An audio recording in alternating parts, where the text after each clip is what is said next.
Relaxing story, bedtime tale. Let your mind settle, dear dreamer. The night is here, calm and gentle, wrapping you in its quiet arms.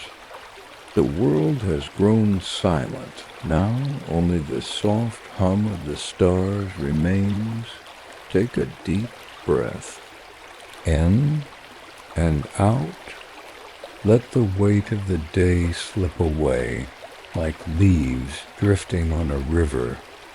You are safe here. You are warm. You are ready to rest.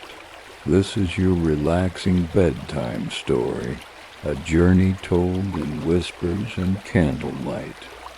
It is a story to help you sleep better, to slow your heartbeat, and to carry your thoughts into a peaceful dream. So close your eyes or simply listen. Let each word be a wave that carries you farther into the quiet sea of night.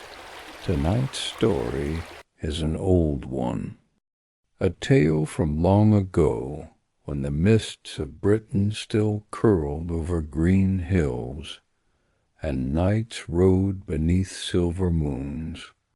It's a story about courage, destiny, and the quiet power of kindness. A story of a sword, a stone, and a boy who would become a king. Once, in a land without a ruler, peace had vanished. Noble families fought each other. Villages burned and hearts grew weary with fear. But in the midst of that darkness, a whisper began to spread of a sword driven deep into a stone, standing in the churchyard at the heart of London. Upon the blade, words were carved in gold. Whoso pulleth out this sword of this stone and anvil is rightwise king, born of all England. Many came to try their strength, kings, warriors, proud lords with armor shining like mirrors. But none could move the sword, not even an inch. It stood waiting, patient and silent, as if it were guarding a secret meant for someone else. And somewhere far away, beyond forests and rivers, a boy named Arthur lived quietly, never knowing the fate that waited for him. He was small, humble, kind to every creature, and it would be his heart, not his strength, that would one day awaken the sleeping blade Dot. So, as the night deepens, let the tale begin. And may this deep sleep story guide you gently toward your dreams. Now, we enter the world of legends, where destiny glows faintly like starlight on a silver sword dot, long ago. Before the stars had names and before the rivers had carved their paths through the hills, there was a land that had lost its king. Without a ruler, the people wandered in confusion. Lords quarreled for power, armies fought for land, and villages trembled under the sound of steel. Once green fields turned to ashes, and peace became a memory that drifted away like mist at dawn dot in this troubled time. A wise man walked the earth. His name was Merlin. He was not just old, but ancient in spirit, his eyes deep as the sky before a storm. He spoke little, but those who listened felt their hearts grow calm, as if his words carried the rhythm of nature itself. Merlin knew something that others did not. He had seen a vision of a sword buried deep in stone, waiting in silence. It was said that only the one chosen by fate, the one pure in heart, could draw it forth and bring light back to the kingdom. And so, in the heart of London, under the watch of an old church, the sword appeared. No one knew who had placed it there. It stood in the cold morning air, gleaming faintly, with golden words carved upon its blade. Whoso pulleth out this sword from this stone and anvil is right wise king, born of all England. The news spread like fire across the land. Knights in shining armor, kings from faraway kingdoms, and proud warriors all came to try their strength. Each wrapped their hands around the hilt, pulling with all their might. But the sword did not move. It stayed still, as if laughing softly at their pride. Years passed, and the sword became a legend. Children whispered about it at night. Mothers told stories of it to help their little ones fall asleep. But no one could pull it free. The land remained divided. The people grew weary, their hope fading with every passing winter not far from London.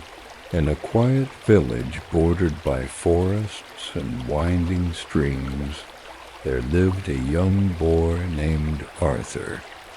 He was not of noble birth.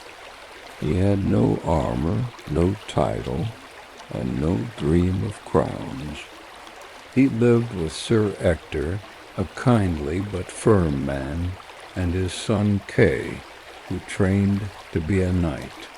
Arthur's days were simple.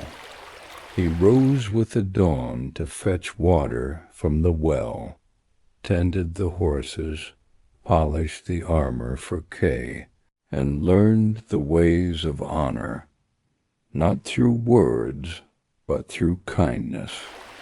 He was gentle with the animals, humble with the villagers, and quick to smile, even when life was hard. Sometimes, when he finished his chores, he would sit under the old oak tree and gaze at the clouds.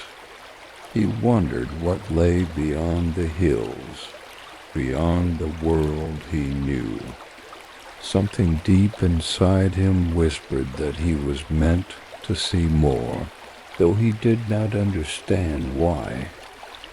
One winter morning, a messenger arrived in the village. He carried a scroll with the seal of the Archbishop. A great tournament, he announced, would be held in London.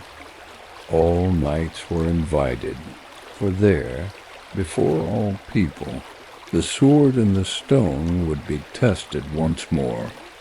Sir Ector decided to go, taking Kay to prove himself in the field. And of course Arthur would go with them, not as a knight, not even as a squire, but as a humble helper, ready to serve. He packed their things carefully, the armor, the shields, and Kay's sword. The night before they left, the stars hung low and bright. Arthur looked up at them and whispered quietly, "If only I could do something great one day, not for glory, but just to help." Far away in a tower lit by candlelight, Merlin smiled. He had been watching. The winds that carried Arthur's whisper found their way to him, and as he closed his eyes, he murmured softly to the night, "Soon, child, the time is coming. The sword waits, and so does destiny." And so the journey begins toward the city of London, toward the sword and the stone, and toward a destiny written in starlight. The journey to London was long and cold. Frost clung to the edges of the road, and the breath of the horses rose like white smoke in the air. Arthur rode beside Sir Ector and Kay, wrapped in a simple cloak, his hands numb from the chill, but his spirit bright with wonder. He had never seen the great city before, and each mile closer filled him with quiet excitement. When they arrived, London was alive with color and sound. Flags waved above tall towers, the air filled with the music of drums and trumpets. Knights from distant lands polished their armor until it shone like mirrors. Crowds gathered, murmuring about the sword and the stone that still stood in the churchyard. It had been many years, and still no hand could move it. Arthur followed Sir Ector through the busy streets, carrying the family banner and Kay's weapons. They found a small inn near the edge of the city, where they would rest before the grand tournament. That night, as they sat by the fire, Kay spoke with pride, his eyes gleaming. "Tomorrow I shall win my first match," he said, "and bring honor to our family." Arthur smiled and nodded. "I'll be there to help, as always," he said softly. The morning came with the golden light of dawn spilling across the rooftops. The air was crisp, filled with the hum of excitement. Knights mounted their horses, the crowds cheered, and banners fluttered in the wind. It was a day of glory, and destiny dot as Kay prepared for his turn. He suddenly frowned. "Arthur," he called, "my sword, where is it?" Arthur froze. He had packed it the night before, but in the rush of the morning he realized he had left it back at the inn. His heart raced. Without the sword, Kay could not compete. Without it, all his hopes would vanish. "Don't worry," Arthur cried. "I'll fetch it right away." He ran through the crowded streets, breath misting in the air, feet pounding against the cobblestones. The inn was far, and the streets were full of people. He reached the door, but it was locked. Everyone had gone to the tournament. Arthur looked around, desperate. And then, at the end of the lane, he saw it, a quiet churchyard, sunlight falling across the ancient stone. There, standing in silence, was the sword. The sword and the stone dotted shimmered faintly in the morning light, as if waiting. Arthur stepped closer, drawn to it by something he could not name. The air around him felt still, almost sacred. He read the golden words engraved upon the blade. Though he had heard the tale before, seeing it with his own eyes made his heart tremble. "Whoso pulleth out this sword, from this stone and anvil is rightwise king, born of all. England." He smiled faintly. "I only need a sword for Kay," he whispered. "I'll bring it back right after." He reached out, his fingers wrapping around the hilt. The metal was cool, almost warm at the same time, alive. He pulled, gently at first, and then, with no struggle, no sound, the sword slid free, as smooth as drawing breath. The world seemed to pause. A breeze brushed past his face, soft as a whisper. The sunlight grew warmer. He stood there for a moment, the sword shining in his hands, not understanding what he had done. Then he hurried back to the tournament grounds, the sword tucked carefully beneath his arm. "Here, Kay," he said out of breath. "I found this for you. Take it." Kay looked down at the blade and froze. Sir Ector turned, eyes widening in disbelief. For there, in Arthur's hands, gleamed the sword from the stone. "Arthur, where did you get this?" Sir Ector asked quietly. Arthur blinked. "From the churchyard, father. It was stuck in a stone. No one was around, so I just pulled it out. I thought Kay needed it." For a long moment, no one spoke. The sounds of the tournament faded into the distance. Sir Ector's eyes filled with awe, and something like fear. He knelt before the boy.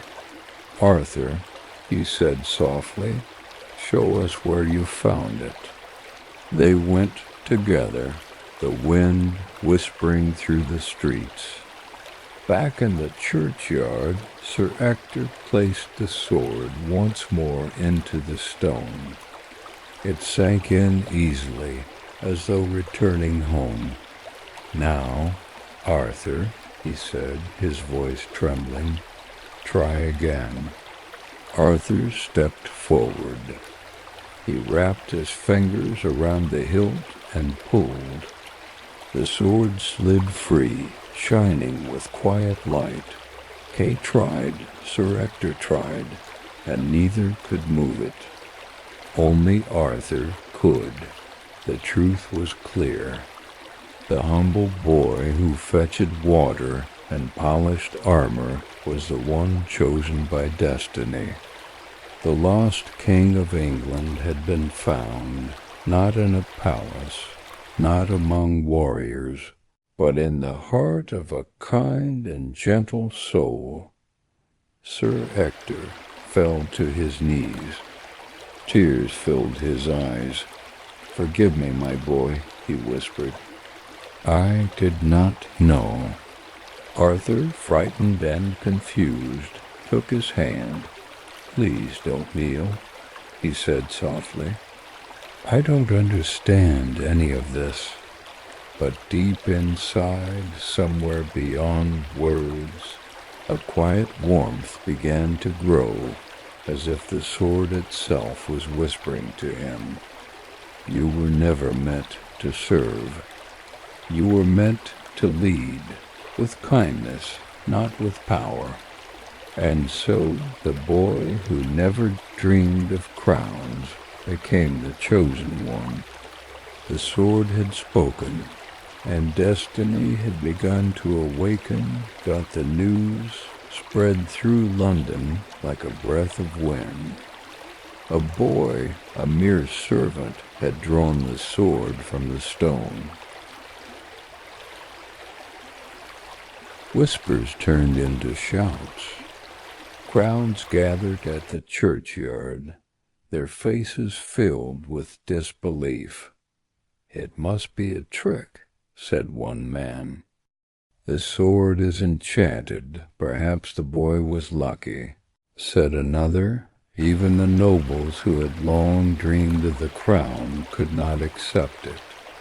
They demanded proof.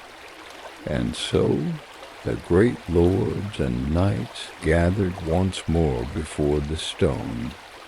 They watched as Arthur stood, trembling, in the cold morning light. Sir Ector placed the sword back into the stone himself.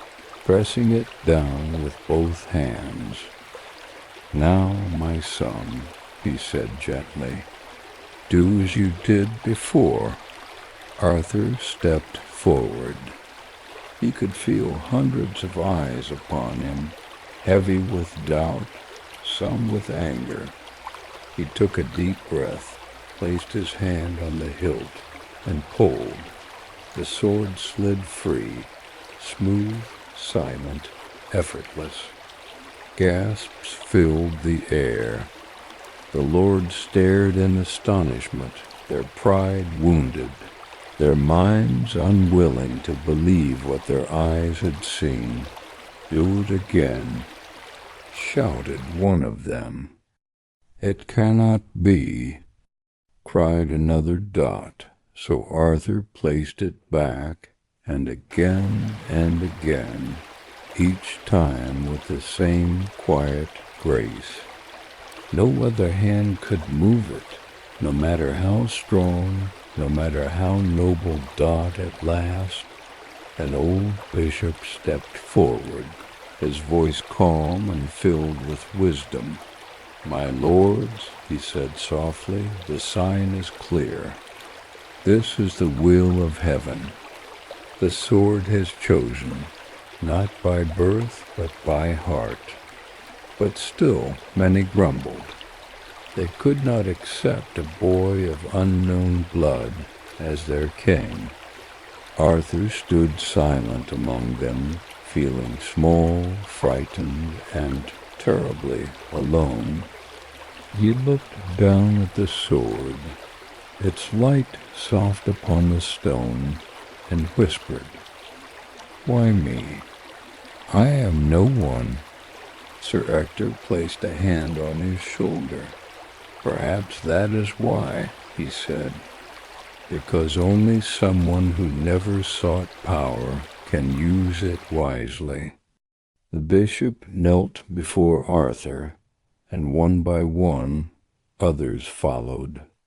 Some knelt out of faith, some out of fear, and some because they felt deep in their hearts that the truth could no longer be denied. Snow began to fall, soft and slow, covering the ground in white. The sound of the city faded, replaced by a stillness that seemed sacred. Arthur looked around, his eyes wide, uncertain. The sword gleamed faintly in his hand. Not fierce, but gentle, like a candle burning in the dark. "You are our king," the bishop said. "Not by birth, but by destiny." Arthur wanted to protest, to say he was not ready, not worthy, but the words would not come. Something deep within him, something older than fear, began to stir.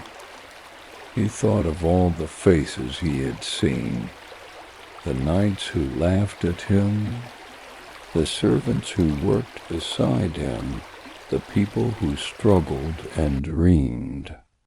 He thought of kindness, of courage, of the simple wish to do what was right. And as he lifted the sword, he felt its warmth flow into him like light. Not the heat of fire, but the calm of dawn, gentle, patient, true. "Then I will serve," he said quietly. "Not as a ruler above men, but as a guardian among them." The bishop smiled. The snow fell thicker now, wrapping the city in silence. Bells began to ring, slow, deep, and distant, echoing across the rooftops and rivers. And so, on that cold winter morning, a king was crowned, not in gold, not in splendor, but in humility. The boy who once fetched swords for others now held the blade of destiny. And England, for the first time in many years, felt hope returning, a soft, glowing light spreading through the mist. And yet, destiny was only beginning. For every crown bears a weight, and every king must learn not just to rule, but to understand days turned into weeks. The boy who once swept the stables now sat upon the throne of England. Yet in his heart, Arthur still felt like a servant, unsure, afraid, and always wondering if the people would ever truly accept him. The great hall of the castle was filled with noise, nobles arguing, knights demanding rewards, and old men whispering advice that all sounded the same. Raise more taxes. Build stronger walls. Show them your power. But Arthur did not want power. He wanted peace. He wanted to understand the people he ruled, the farmers who worked the fields, the smiths who shaped the iron, the children who dreamed by candlelight. One evening, when the court had finally gone silent, Arthur wandered outside. The moon hung low, silvering the towers and stones. He walked alone through the gardens, his thoughts heavy. That was when he heard the rustle of wings. A shadow drifted down from the stars, an owl, its eyes glowing gold. And from the shadows stepped a figure cloaked in gray. "You look troubled, young king," said the stranger. "Who are you?" Arthur asked, his hand tightening on the sword. "A friend," the man replied. "Some call me Merlin." The name carried weight, like an echo from another time. Arthur had heard tales of the old wizard, the one who spoke with stars and walked between dreams. And now he stood before him, smiling as if he already knew every question the boy would ask. "You do not need to fear the crown," Merlin said gently, "but you must learn to carry it, not upon your head, but in your heart." Arthur frowned. "How can I rule wisely when I am still learning who I am?" Merlin touched the sword that hung by Arthur's side. "This sword chose you, not because you were ready, but because you could learn. Every wise man was once a fool who listened." The words sank deep, soft as the wind through leaves. For many days after, Merlin became Arthur's teacher. He taught not through books, but through journeys, each lesson hidden inside a story, each story carrying a truth. One day Merlin turned Arthur into a fish. The young king swam through rivers, feeling the pull of current and the hunger of the deep. He learned how even the smallest fish must fight for life, how the river belongs not to the strong, but to those who move with its flow. Another day, he became a bird, soaring over fields and mountains. From above, kingdoms looked small, borders vanished, and people were like stars scattered across the earth. From the sky, Merlin said, "You will see that no man truly owns the world. We only borrow it for a while." And once, Merlin turned him into an ant, tiny among thousands, moving as one with the colony. There, Arthur learned that strength does not always come from size, but from unity and purpose.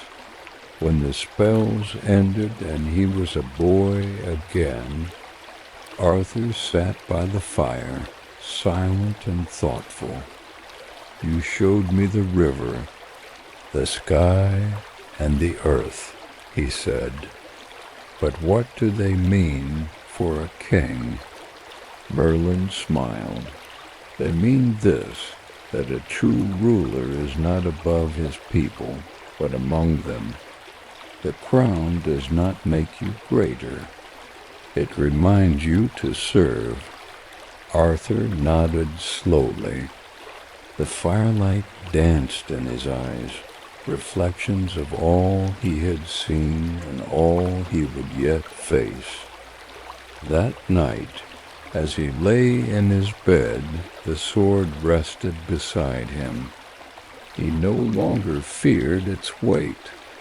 Instead, he felt its warmth like a heartbeat, steady and calm. Outside, the wind whispered through the stone halls, and for the first time in many nights, Arthur slept peacefully. He dreamed not of battles or glory, but of rivers, skies, and stars, of a kingdom where kindness could be stronger than fear. And so the young king began to change. His lessons were not about power, but about wisdom, the kind that grows quietly, like dawn after a long night. Seasons passed like whispers. Spring returned, and with it the sound of life. Rivers singing again, flowers lifting their faces toward the sun. The kingdom that once trembled in uncertainty now began to breathe in peace. Arthur, no longer the boy with trembling hands, rode through the countryside often. He spoke with farmers in their fields, listened to blacksmiths by the forge, and shared bread with children in the villages. Everywhere he went, people smiled at him, not out of fear, but with quiet trust. That at night, when the castle grew silent, Arthur would stand upon the balcony, looking across the valley. The stars shimmered like distant candles, and the sword, Excalibur, glowed faintly beside him. He still remembered Merlin's words, "A true king does not rule, he serves." And so he built something new, not a castle of stone, but a dream. A place where knights would gather not to fight for greed, but to protect the innocent. Where every voice could be heard, and every man, noble or poor, would have a seat at the same table. They called it Camelot. It began as a circle of wood and torchlight, a humble round table where Arthur and his closest companions would sit together. Lancelot, brave and loyal; Gawain, fierce yet gentle; Percival, pure of heart. Each man brought something different: courage, faith, kindness, and together they built not just walls, but hope. Merlin watched from afar, proud yet silent. He knew that one day his pupil would face darkness again, that every light must cast a shadow. But for now he let him dream, for dreams are where every kingdom is born. One quiet evening, as mist rose from the hills, Arthur walked to the lake where he had first trained as a boy. The water was still, clear as glass. He knelt by the shore and whispered to his reflection, "I never wished for a crown, only for peace." A soft voice rose from the mist, the lady of the lake, her figure glimmering like silver. "And that," she said, "is why peace found you." She held out her hand, and from the depths Excalibur shimmered again, brighter than before. The blade caught the moonlight and sent ripples of silver across the lake's surface. "The sword and the king are one," she said. "While your heart remains pure, so too shall the land." Arthur bowed his head. He felt no pride, no power, only gratitude, the kind that humbles the soul and softens even the sharpest edge. When he returned to Camelot, torches flickered along the walls. Music drifted faintly through the night, not the sound of victory, but of peace. The knights laughed softly. The people sang, and somewhere far above, the stars seemed to listen. Arthur raised his cup and spoke to them, not as a ruler, but as a friend. "May we never seek greatness, only goodness. May our strength be mercy, and our glory be peace." The room grew quiet, and in that stillness, something eternal was born, not carved in stone, but written in hearts.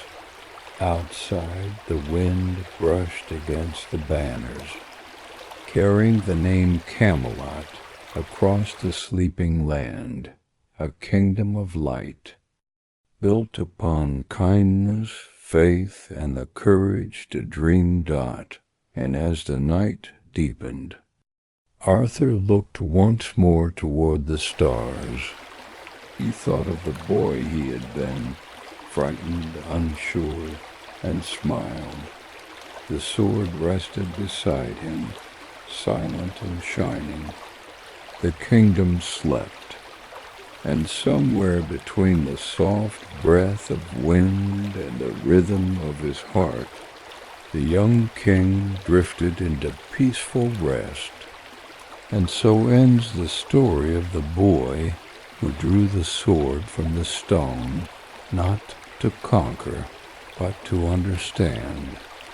In every age and every heart that still believes in hope, his light endures. Sleep now, dreamer, for even in dreams, Camelot still lives. Now the story has come to an end. The gentle wind brushes softly against your window, and your world begins to quiet down. Close your eyes. Take a deep, slow breath.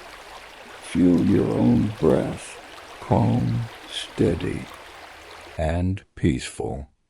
Somewhere in the quiet of the night, the light of Camelot still shines like a distant star, gentle and warm, just like Arthur once did. You do not need to be the strongest. You only need to carry a little light in your heart, kindness, hope, and peace. Tonight, let your mind drift with the soft breeze. Let every worry melt away in the gentle darkness. There is nothing to rush, nothing to fear, only you, your breath, and sleep drawing near. Sleep well, traveler of dreams. Relax now. Drift softly into dreamland. You are safe, you are calm, you are home,